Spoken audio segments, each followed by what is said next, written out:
Broadcasting around the world on the World Wide Web. Ladies and gentlemen, here it is. The most listened to radio show on the planet. Even the other stations are tuned in too. Oh yeah. Broadcasting live from the Josie Network studios in downtown Medina, Tennessee. It's that time of week again. It's time for the Josie Show. Bringing you the most exciting music news and guests from around the world. Right here on the Josie Show. Please make welcome the beautiful, the talented, the lovely, America's radio sweetheart, Mrs. Josie Passantino-Boone.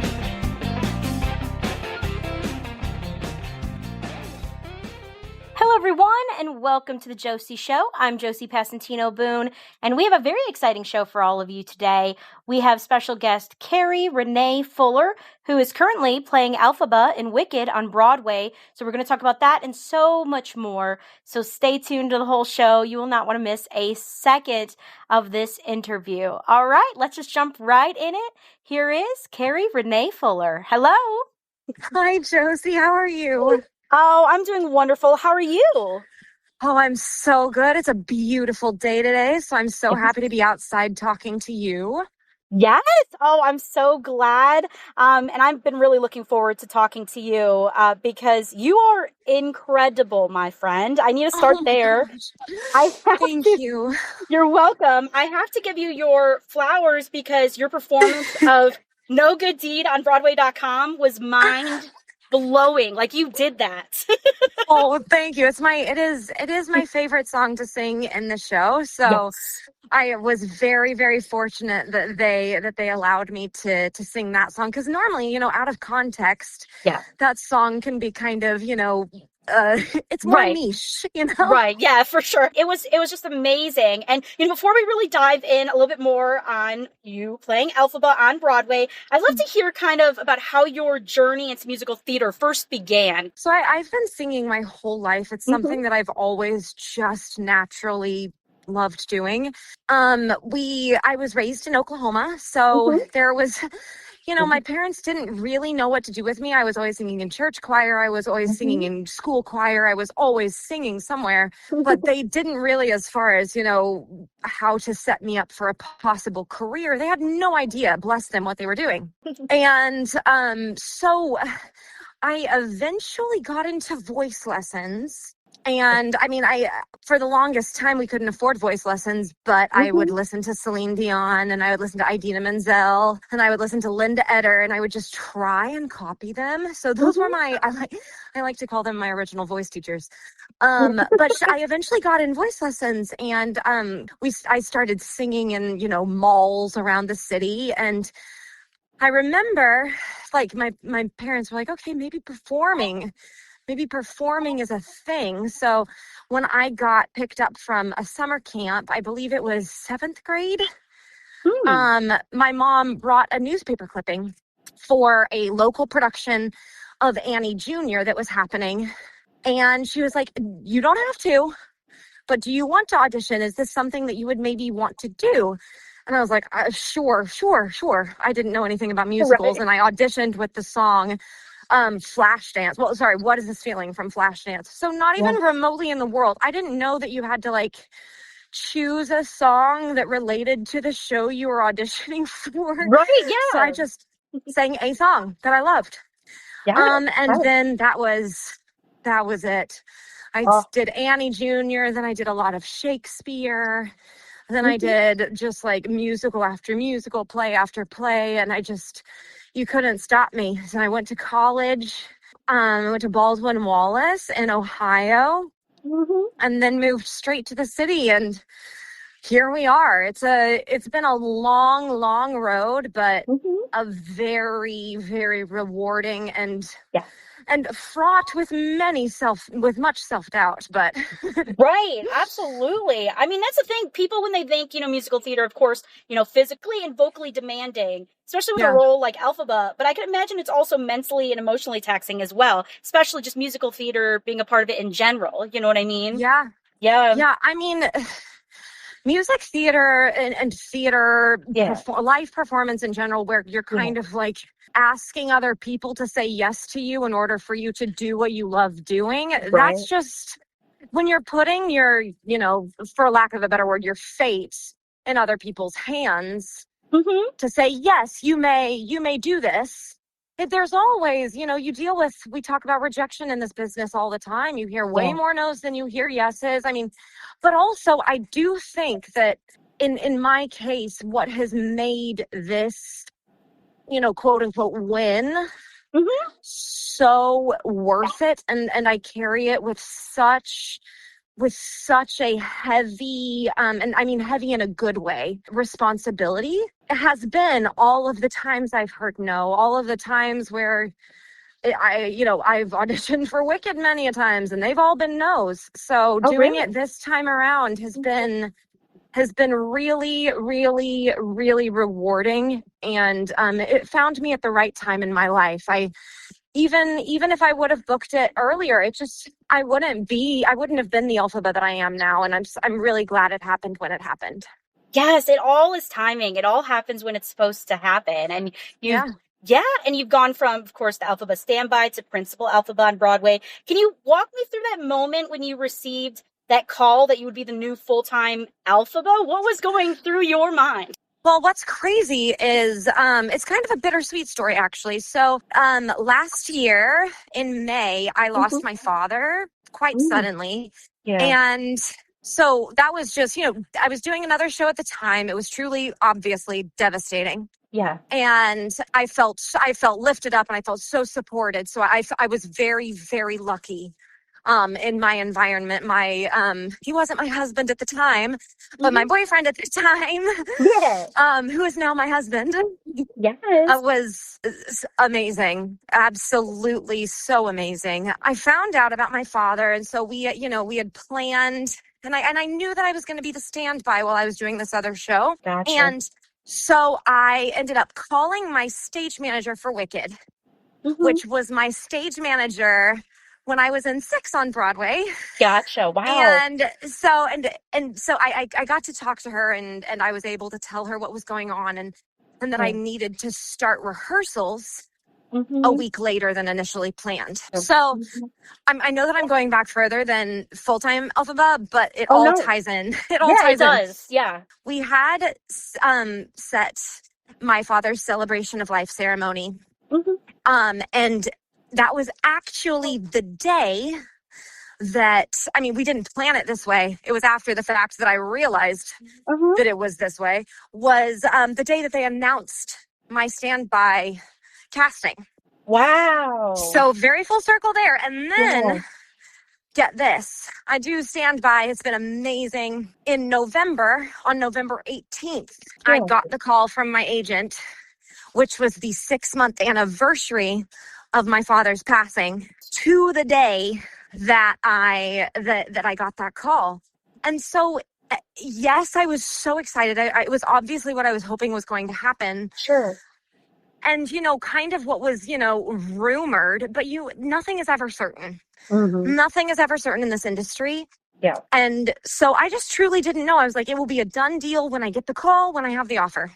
Right. And so, of course, when that offer came in on that particular day, it was just so meaningful to me. Yeah. It felt like let me find the right word. It felt like a blessing. In more ways than one. It felt like, yes, go be Elphaba. Yes. But also, it also felt like, yes, from my father, like, you're moving on beautifully. Yeah. Continue. Yeah. And, it sucks a little because he never got to see me in the show, but I know that he did, you know, in the grander scheme of Absolutely. what happens after we leave this earth. You know, Absolutely. I do deeply believe he's seen me in the show. So extremely meaningful that day. And I think about it often. It was definitely meant. It was meant to be that way. And you know what's so interesting is I'm glad that you shared that story, because my husband, he's a music artist, and he lost his both of his parents suddenly. Oh gosh. Yes. I can't imagine.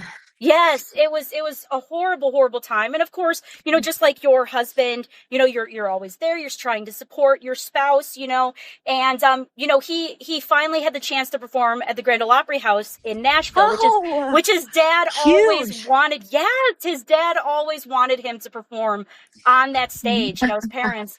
And, you know, at that moment, he said the same thing. He's like, I really feel like my parents are here. They're just so proud. And yeah, it's a beautiful thing, but bitter and sweet, like you said. It is. It's like such a huge moment for your career. Yeah. And like how you kind of see yourself as, you know, a success. I always use that word very in quotations, because that's always such a relative thing as well.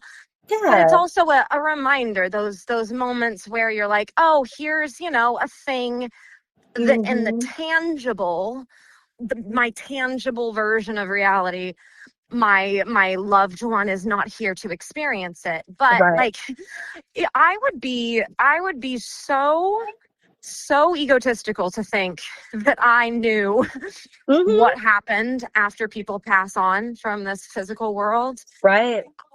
So I do believe that my dad has seen me perform Wicked nearly every show.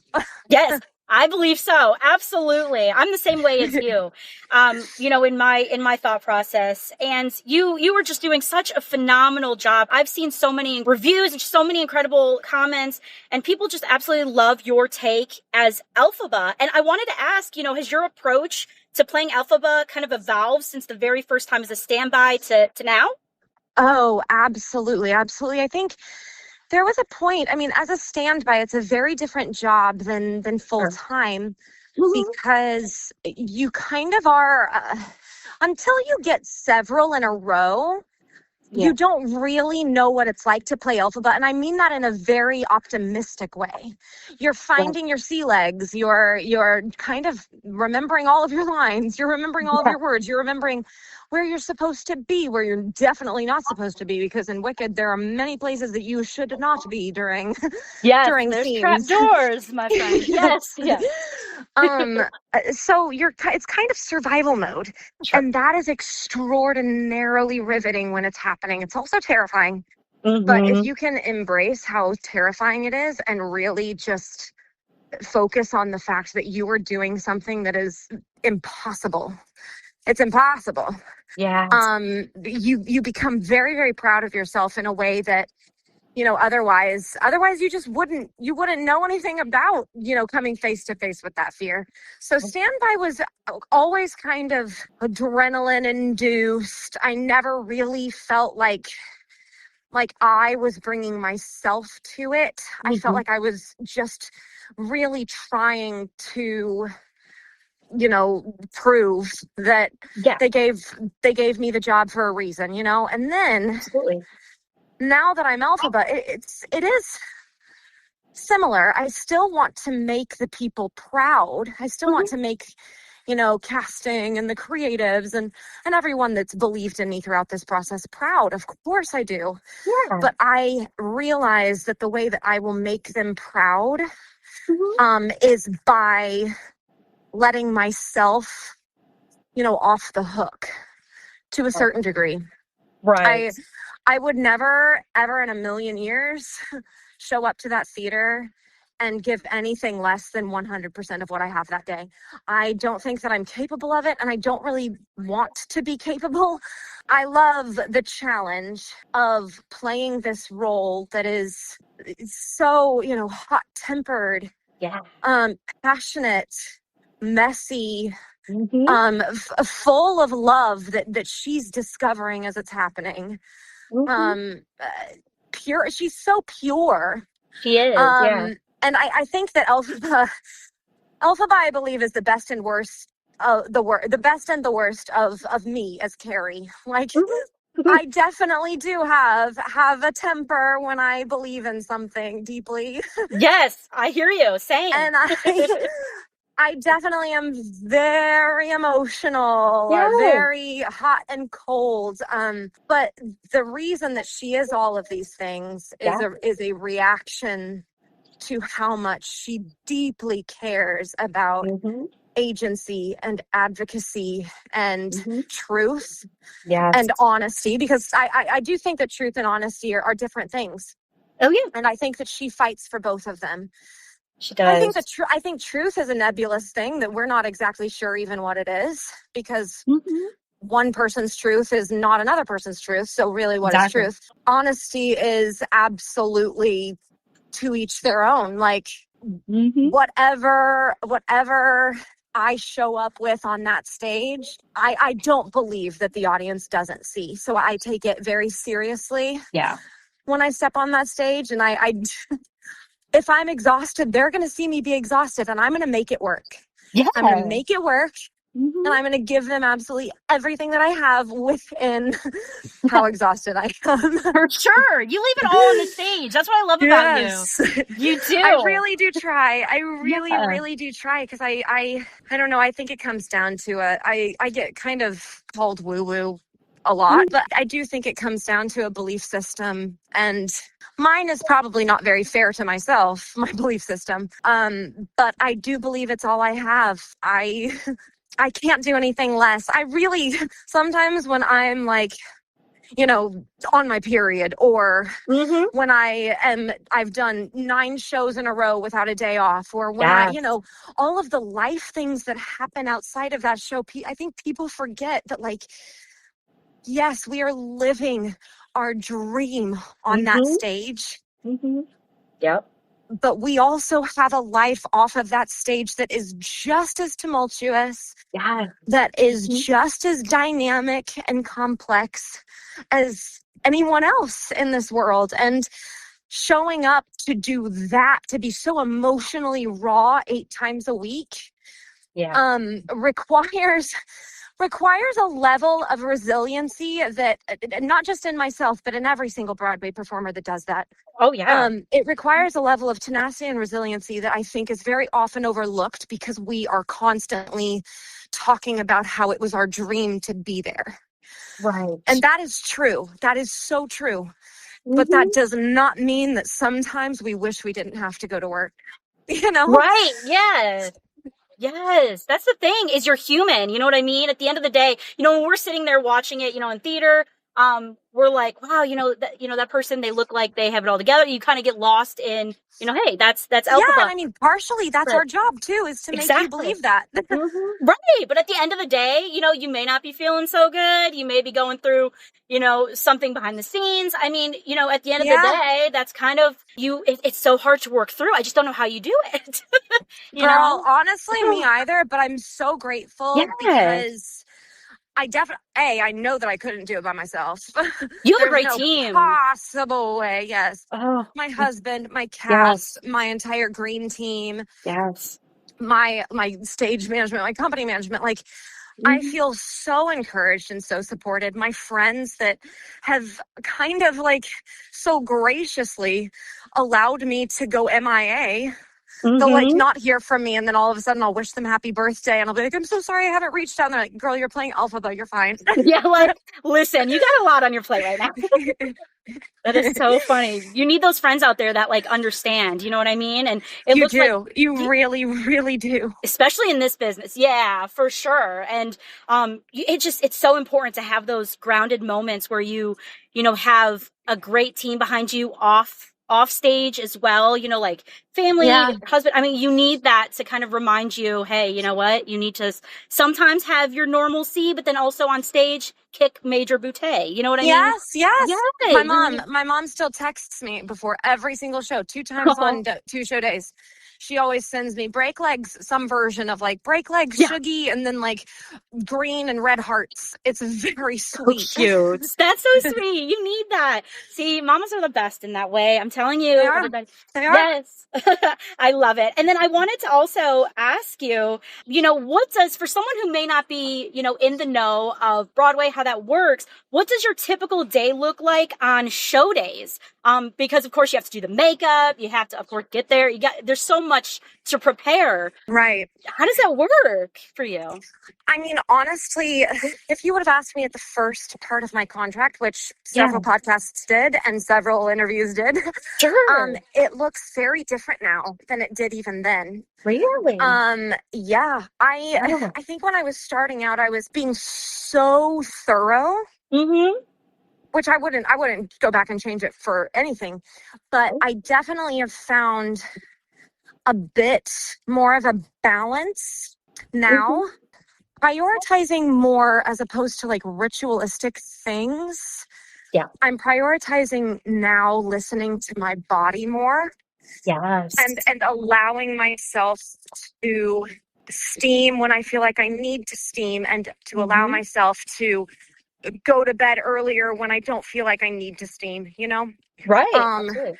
So typically on a one show day, my sweet husband, he normally wakes up about an hour and a half before I do. He goes about his morning.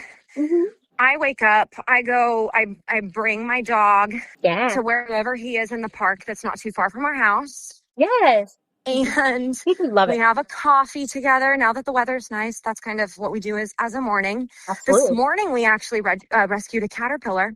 Oh. And gave it a home inside of our apartment so it could turn into a butterfly in peace. Amazing. That obviously doesn't happen every day, but today that's what happened. It's a good day. It's already a good day. I love it. And so then we'll typically work out together, have breakfast, have lunch, some sort of meal, and then around 3:30. I will start getting all of my stuff ready to go to the theater for a 7:00 show. Yeah. I tend to try and leave around 3 hours. This is kind of my new ritual that I do that I find to be really effective for me. I go to the theater around I leave for the theater around 3 hours prior to the show. That way I can get to the theater. I can make sure my nails aren't chipped. I can get all of my liquids in order for the show. I can get my dressing room set up. That way everything is, zen and peaceful as much as possible. And then I will go upstairs in our rehearsal studio. We have a treadmill. And so I will go up and I'll go on the treadmill and I will start warming up while I'm jogging, just to get my body moving, get things jiggled out, get myself out of my head. Absolutely. And just get my voice moving, get everything, the blood pumping, everything lubricated, you know what I mean? Yes. And then I'll head back downstairs, grab my little bag of theater stuff, because I go to the theater after that. I go to the actual house of the theater. Yeah. This is actually new. I've started doing this for the last month. Oh, interesting. And okay. I just go sit in the theater. I sit in the house. I sing a little bit in the house just to kind of hear what my voice sounds like in the actual space, because believe it or not, it sounds drastically different on stage than it does in the house. Yeah, I mean, the way that our sound system is set up is that we don't have any vocal monitors on stage for us at all. Oh, okay. So the only sound that we hear of our own voice is what bounces off of the house. I did not know that. Yeah, it's a fun fact, because it's actually very, very, very difficult to hear. Yeah, that's really, And so that's been something that I've been learning how to navigate. Yeah. So I like to get my expectations set based on the humidity in the house, based on how my own sinuses are feeling. And then I'll just journal in the house for a little bit. Then I'll head back to my dressing room and get my underlayers on, get my foundation on, and then get ready to be painted green. Yeah. So it's a pretty big pocket of time, but it's jam packed with Oh yeah. a lot of things that I feel for the time being are really setting me up to do the show. And then that is just kind of expedited on a 2-show day. I pretty much do exactly the same thing, but just in a much tighter period. Oh my goodness. Like I love how you prepare, but also you take care of yourself. You know, like what you said earlier, you listen to your body. And I think more of us need to do that anyway. You know what I mean? I'm really trying. It's hard, and the industry doesn't really set yourself up. It doesn't set you up very well for that. But I think when you really start prioritizing that, it really does. It changes everything. Oh, yes, it does. It really does. And I hope everyone who is able to go out and make sure you see Wicked with this fabulous lady right here, Keri René Fuller. And you have just such an incredible cast. I mean, Emma Flynn is your Glinda, Yes. Carl Mann is Fiero. From the UK. Yes. From the UK, and it's just such an incredible crew. So make sure you go and support. And I have some fun questions for you from fans, if you don't mind. Oh my gosh, I would love that. I would love that so much. Perfect. So I put it out there. Once I knew that we were going to record this interview today, I put it out there on Facebook and social media so fans would be able to ask some questions. So I have a few here for you because I couldn't get to everybody. I'm sorry, guys, but you did get a lot. Exciting. Yeah. Kristen Morgenstern asks, how do you get your voice in tip-top shape for 8 shows a week? Honestly, yes. Allowing my warm-up, and this is something I've also learned with this contract as well. So full disclosure, I haven't fully figured it out yet, but I am working on it. So allowing my warm-up to be a warm-up, allowing myself to, when I start warming up, not forcing myself to be ready for the show immediately. The voice is made up of a lot of different intricate things. Oh yeah. And it, just like our body, if you to use the metaphor that my husband uses when he's helping me warm up, you don't immediately wake up, get out of bed, and drop into the splits. Right. So you want to allow your vocal warm-up to truly be a warm-up. And sometimes that means that you warm up for 15 minutes, you're still not where you want to be. You let it rest for a second. Give yourself 10 minutes to just go about your morning. Come back to it.